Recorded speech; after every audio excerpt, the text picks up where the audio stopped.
Tema 9. La guerra colonial y la crisis de 1898.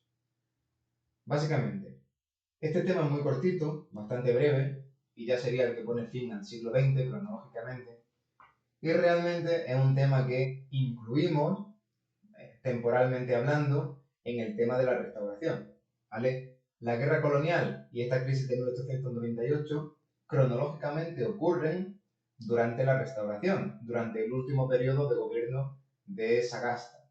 Pero bueno, básicamente este tema es una pregunta separada en selectividad, un tema posible de desarrollar, y consiste en ahondar y en detallar eso que hemos visto de una forma súper rápida y súper por encima, con ligereza, en el tema anterior. Así que hay que ver este episodio con detalle, con todo lujo de detalle. Básicamente, veamos. En primer lugar, ¿cuál es la situación del Imperio Español a finales del siglo XIX, cuando se acerca este cambio de siglo hacia el XX y por tanto se acerca el año 1898? Pues bien, haciendo un ejercicio de imaginación, imaginemos que esto es el mapamundi.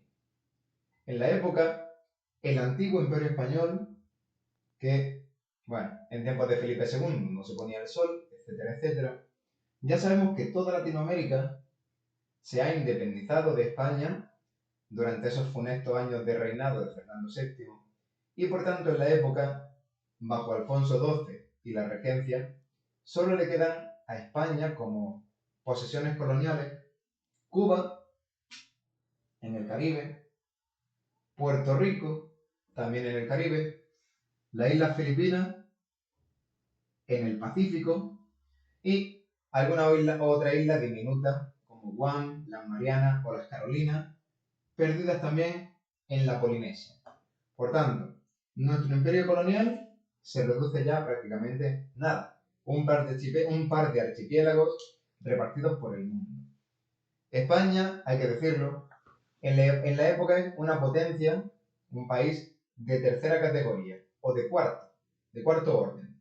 En un mundo dominado ahora por potencias como Inglaterra, Francia o la nueva potencia Estados Unidos o Alemania, España tiene un papel completamente marginado.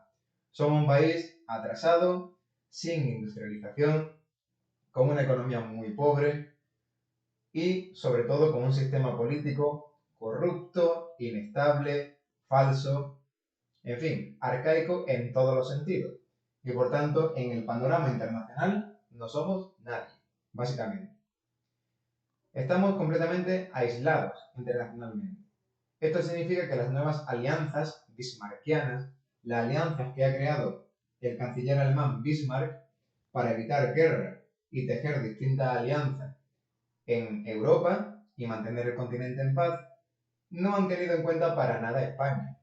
España es súper débil en el aspecto militar, de hecho, tiene problemas incluso para mantener controladas a sus propias colonias, a los indígenas de sus colonias, y por tanto, los países europeos y también Estados Unidos miran a España con desprecio, con el desprecio más absoluto, como una pequeña hormiga panza arriba.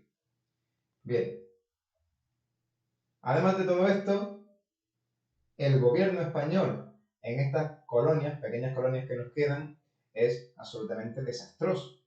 Ya hemos visto que el mal gobierno, la corrupción, la violencia contra los indígenas, el autoritarismo de los gobernadores españoles, la discriminación de los criollos, que son españoles nacidos en las colonias, no en la península, que son discriminados por ellos, ha hecho que, pese a los intentos de algunos gobernantes como Amadeo de Saboya de calmar la situación, los indígenas, sobre todo los cubanos y también los filipinos, estén totalmente en pie de guerra contra España.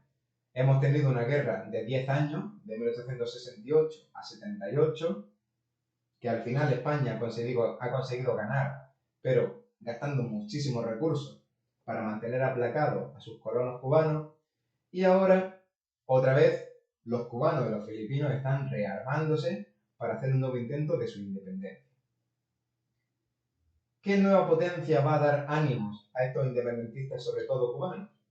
Quien va a intervenir, y de hecho va a ser nuestro rival en la guerra colonial de 1828, van a ser los Estados Unidos. ¿Por qué los Estados Unidos tienen interés y declarará la guerra, de hecho, a España? Pues básicamente porque Estados Unidos ha diseñado una ideología que se llama la Doctrina Monroe. ¿En qué consiste la Doctrina Monroe? En resumen, quiere decir, América para los americanos. Bueno, esto puede ser legítimo, básicamente quiere decir que los europeos ya no tienen nada que ver en América y por tanto cualquier presencia europea en América debe ser extirpada. Pero en la práctica, este América para los americanos significa lo siguiente. América, es decir, todo el continente, para los americanos, es decir, para Estados Unidos. Según la doctrina Monroe, Estados Unidos va a expulsar las últimas presencias europeas de América, en este caso España, para sustituirlas. O sea, Estados Unidos no quiere liberar Cuba para que los cubanos sean libres, sino para convertirse ellos en sus nuevos amos, ¿vale?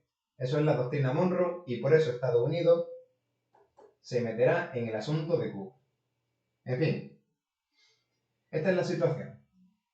¿Cómo se va a dar, va a estallar la última guerra colonial y cómo se va a desarrollar?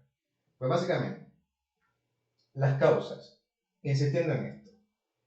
Primero, la ambición de Estados Unidos por expandirse y sobre todo por expandirse en esta puerta trasera, en este patio de atrás que supone el Caribe. O sea, para Estados Unidos, que siga habiendo algunas posesiones inglesas, francesas y españolas en el Caribe, pues supone hasta cierto punto un peligro, porque significa tener posesiones de potencias europeas que les pueden hacer la competencia muy cerquita de sus costas, de las costas de Florida y de Luisiana. O sea que el primer motivo, el que va a llevar a la guerra, va a ser el hecho de que Estados Unidos quiere expulsar a los europeos y concretamente a los españoles de esta zona tan cercana. Esto, bueno, tiene que ver con esta doctrina Monroe y también con otra política que va asociada, que es la del Big Stick. ¿Qué es el Big Stick? Un palo gordo. Así de sencillo. ¿Qué significa la política del Big Stick? Pues básicamente que Estados Unidos está forzando a todos los países jóvenes latinoamericanos, que antiguamente eran españoles, a ponerse bajo su obediencia. Si algún país no obedece, le aplican el Big Stick, o sea, un pequeño golpe de Estado, una invasión, etc., para asegurarse de que todos los países latinoamericanos obedecen a Estados Unidos. Esto sería Doctrina Monroe, América para los americanos, estadounidenses, y Big Stick, obediencia de los latinos a Estados Unidos y si no, garrotada. Concretamente en el caso de Cuba, Estados Unidos tiene muchísimos intereses porque la principal producción de las plantaciones cubanas es el azúcar y ese azúcar se exporta directamente a la industria licorera que tiene Estados Unidos en su parte sur, sobre todo para fabricar ron. Ron de caña de azúcar cubano. Por eso tiene un interés también económico especial en la isla de Cuba. Además, ¿qué pasa en la propia Cuba? Además del hecho de que Estados Unidos nos la quiera quitar. Pues que en la propia Cuba, ya lo sabemos, los gobernadores españoles son un desastre. Gobiernan de una forma autoritaria, saqueando, manteniendo a la población prácticamente en la esclavitud, aunque ya es ilegal. Y hay un enorme malestar de los indígenas cubanos, evidentemente, los pobres, pero también de los criollos, o sea, cierta élite económica, ciertos españoles con dinero de Cuba, que son criollos, es decir, son españoles, sí, descendientes de españoles, pero han nacido en las colonias. Si has nacido en las colonias, se te margina del poder. Nunca vas a ser gobernador. Los gobernadores de las colonias siempre se traen desde España. Por tanto, tanto los criollos, que son la élite económica nativa de Cuba, como la masa campesina indígena, tienen una situación muy mala por culpa de los malos gobiernos españoles y se resisten a esta situación, lógicamente. Además, los gobernadores españoles que en 1878, cuando acabó la guerra, la guerra de 1868 a 1878, la antigua guerra de Cuba. Cuando acabó la guerra, se firmó la paz de Zanjón. En esa paz de Zanjón, pues básicamente, los independentistas cubanos se rindieron, entregaron las armas, pero a cambio se les concedieron algunas pequeñas libertades para intentar equiparar su situación en Cuba con la situación del pueblo español en España. ¿Cuáles eran estas libertades? Pues súper básicas y súper limitadas. Libertad de imprenta, siempre que no atacase a Alfonso XII, ¿vale? Igual que aquí. Y también libertad de asociación para poder formar sus propios partidos políticos. O sea, no podéis luchar contra España por la fuerza, evidentemente, porque eso sería ser rebeldes, pero sí podéis formar partidos políticos. ¿Por qué se les permite formar partidos políticos? Muy sencillo, porque son inofensivos. En Cuba no hay elecciones y los cubanos no votan en las elecciones en España. Entonces, se les permite que gasten su energía en formar partidos políticos que nunca van a llegar a absolutamente nada, ¿vale? Pues bien, incluso esas concesiones tan limitadas, tan básicas, los gobernadores españoles las violan, se las saltan. Se van a fundar, de hecho, dos partidos políticos importantes en Cuba. El Partido Revolucionario Cubano de José Martí, el libertador de Cuba, y en Filipinas, la Liga Filipina de José Rizal, otro José, el libertador de Filipinas. Pues incluso estos partidos, que son inofensivos, van a ser también perseguidos, multados y penados por los gobernadores españoles, que gobiernan en las colonias saltándose cualquier tipo de acuerdo para aplacar a los nativos. O sea, esas son las causas de que estalle la guerra. ¿Cómo se desarrolla esta guerra? Va a ser básicamente una guerra de 3 años, ¿vale? De 1895 a 1898. En primer lugar, estalla en Cuba, en 1895. Básicamente, José Martí organiza lo que se llama el Grito de Baire, que es como un pronunciamiento, como una rebelión armada, y en 1896, en Filipinas, José Rizal hace lo mismo. O sea, en 1895-96, Cuba y Filipinas, de una forma bastante coordinada entre sus líderes, se sublevan casi a la vez contra las autoridades españolas, para que España tenga que, digamos, dividir esfuerzos para reprimir estas guerras que se inician ahora. Bien, lo importante es lo que ocurre en Cuba. Filipinas va a ser un escenario completamente secundario, lo importante ocurre en Cuba. ¿Por qué? Porque es donde se meterá Estados Unidos a fastidiar y a torcer el brazo a España.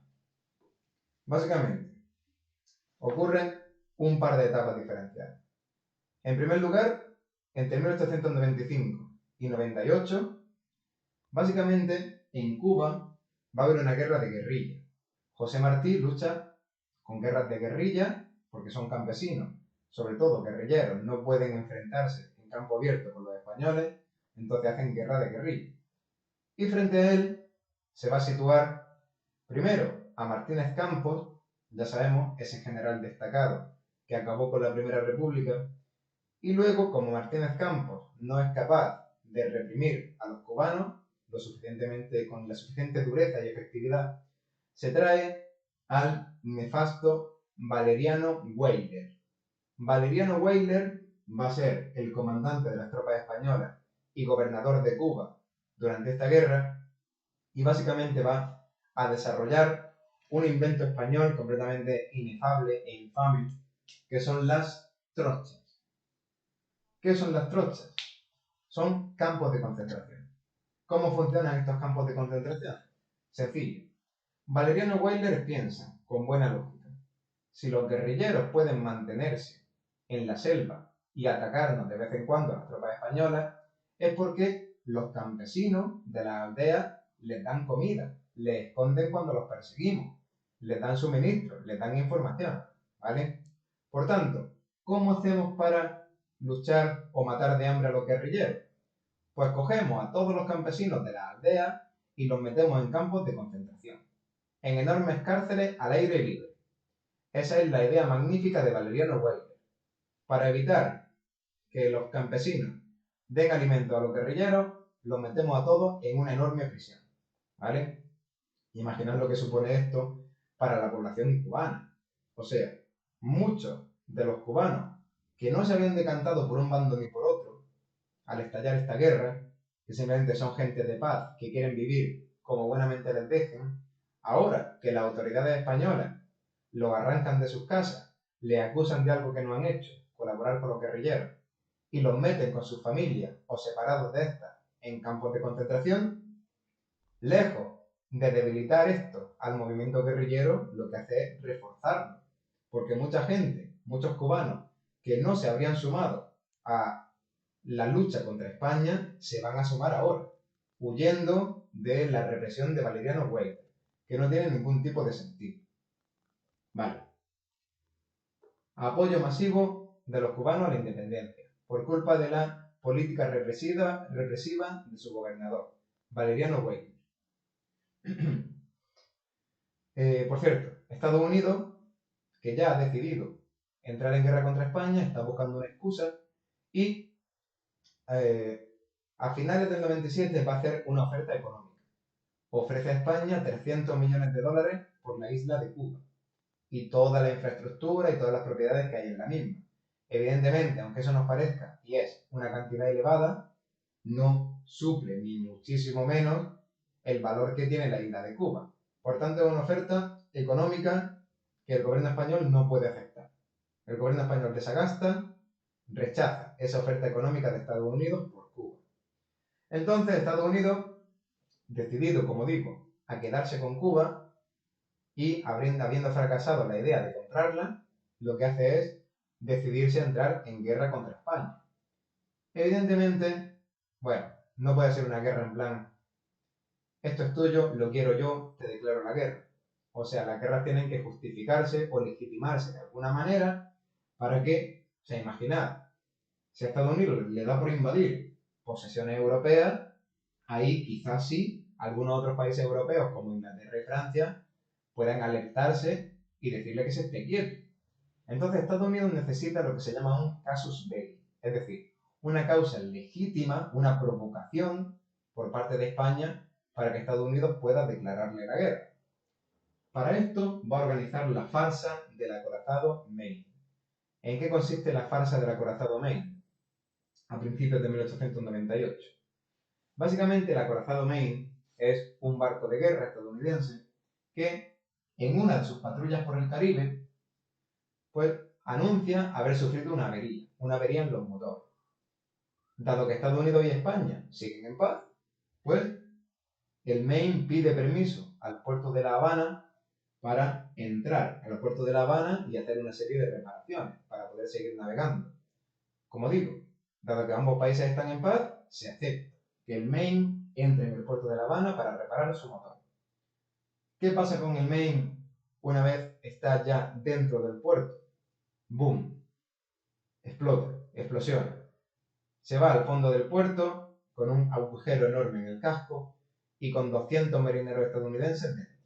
¿Vale? ¿Quién dice Estados Unidos que ha hecho volar el barco? España. Por tanto, ahí tenemos la excusa que buscaban para entrar en guerra contra España. España no ha volado un barco. Eso es un acto de guerra. Entramos en guerra contra ellos. Luego, investigaciones propias del gobierno español en Cuba descubrirán que el Maine ha sido volado desde dentro hacia afuera y no al revés.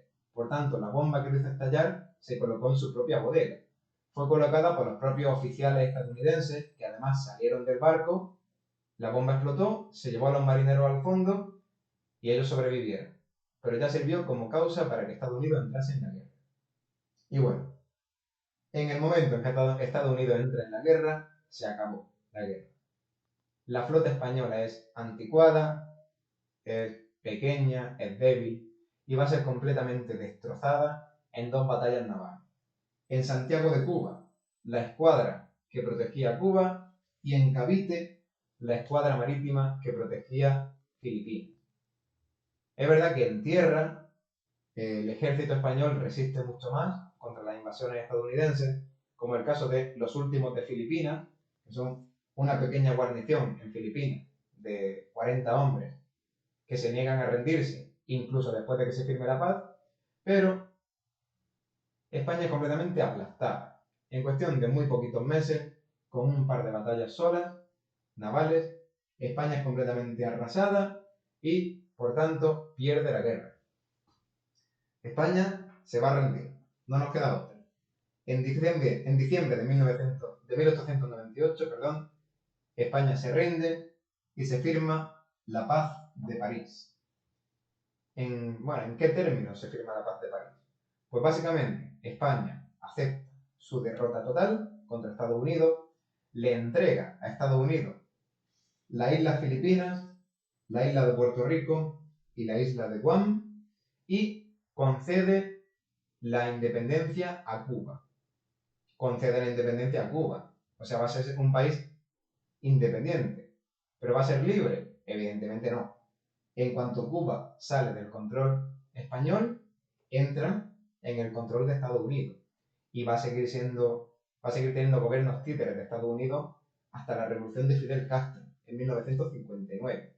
O sea, que en la práctica, en la Paz de París, España pierde todas sus últimas posesiones coloniales y las entrega a Estados Unidos.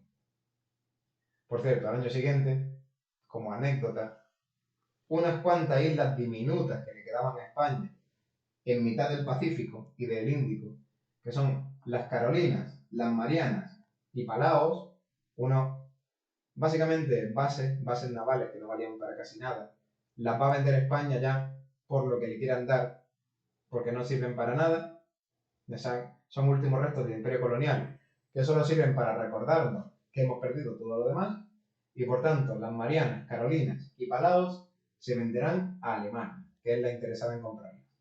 Nada más que decir sobre esto.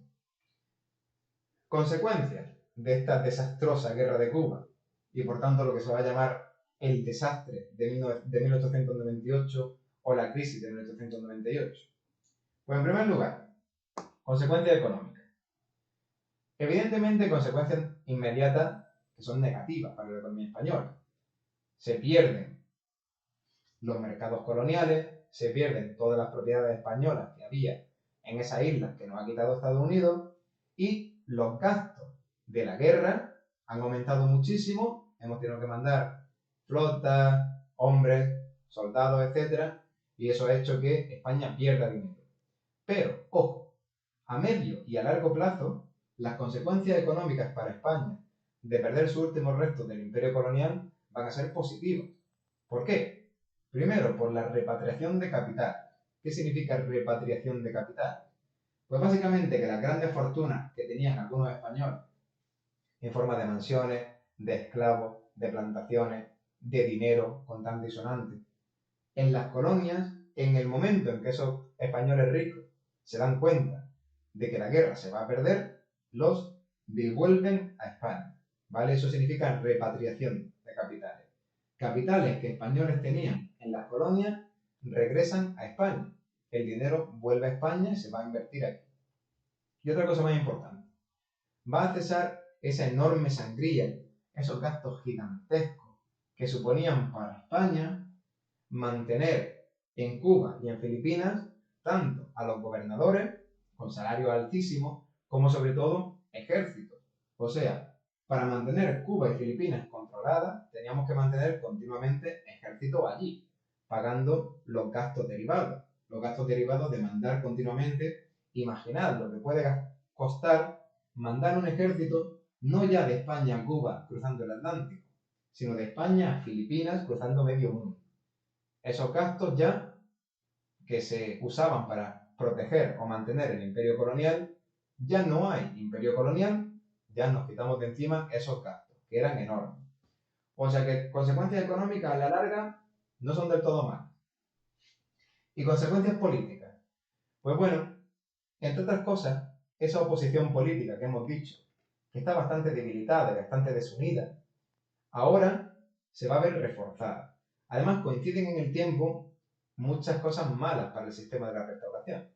Han muerto Cánovas en 1897, precisamente lo ha asesinado un anarquista que acusa a Cánovas de mandar a españoles pobres a morir en la guerra de Cuba, Sagasta está muy envejecido y morirá también pronto, y desaparecidos los dos líderes, las dos patas del banco del sistema, y habiendo sufrido un golpe al prestigio tan gigantesco como esta humillación final contra Estados Unidos, la oposición política, que estaba reducida, empieza a resurgir.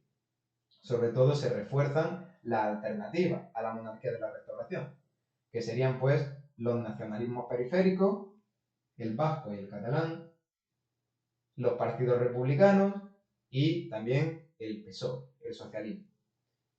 Y no solo surge o resurge la oposición política al sistema y al régimen de la Restauración, también el propio ejército, el ejército que desde 1874 ha salido de la política y ha permitido que la política la hagan los políticos, que ha estado casi 30 años tranquilo y manteniéndose al margen, ahora vuelve a poner los ojos en la política nacional.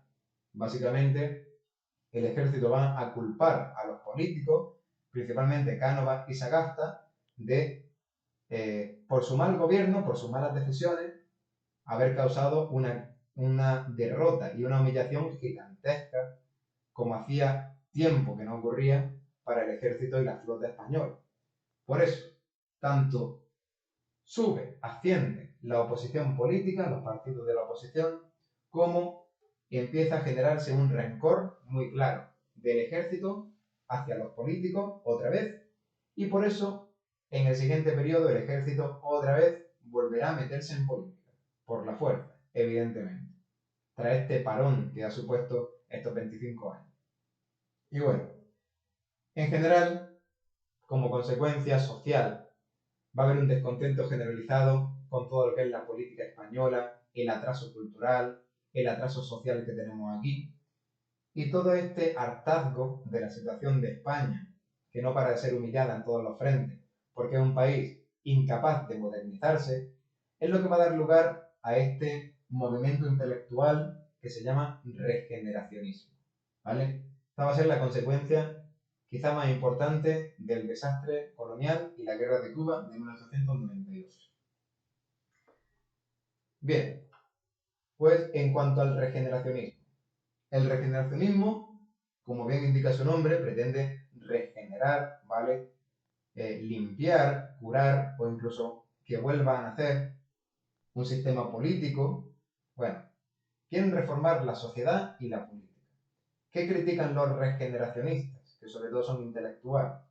Pues van a criticar que el sistema de la restauración es completamente corrupto, que no es una democracia real ni muchísimo menos, y que sobre todo la sociedad española, por culpa de estos políticos que dan un pésimo ejemplo, no es capaz de madurar, no es capaz de modernizarse y avanzar hacia la industrialización, hacia la democracia de verdad, hacia el empoderamiento del pueblo, hacia la alfabetización de la gente, como sí están haciendo todos los demás países europeos, y también es Estados Unidos, que a pesar de ser un país mucho más joven que España, nos ha destrozado, nos ha vapuleado.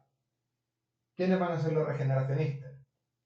Pues, tanto algunos intelectuales de la generación del 98, precisamente la generación del 98, por este desastre del 98, Miguel de Unamuno, Valle Inclán, Pío Baroja, y también algunos políticos como Joaquín Costa o Miguel Maura, o incluso el sucesor de Sagasta cuando muera, que será Francisco Silvera. En fin, todos ellos están de acuerdo, tienen en común que piensan que los problemas de España son principalmente tres, y todos tienen que ver con el atraso en todos los sentidos. Tenemos una economía arcaica, que sigue siendo principalmente agraria, agrícola, como 1500 años antes. Pues bien, hay que industrializar España. Tenemos una sociedad completamente atrasada, ultracatólica, analfabeta, ¿vale? Como hace 2000 años, como en tiempos de los romanos, prácticamente. Contra todo esto, alfabetización y estudios. Hay que quitar esas tasas del 95% de analfabetismo que tiene España. Hay que dar estudios a la gente, al menos básicos, y si puede ser, superiores. Y por supuesto, lo último, para que tengamos una sociedad moderna en lo económico y en lo cultural, necesitamos una gente, unos ciudadanos que sean capaces de decidir en el sistema político.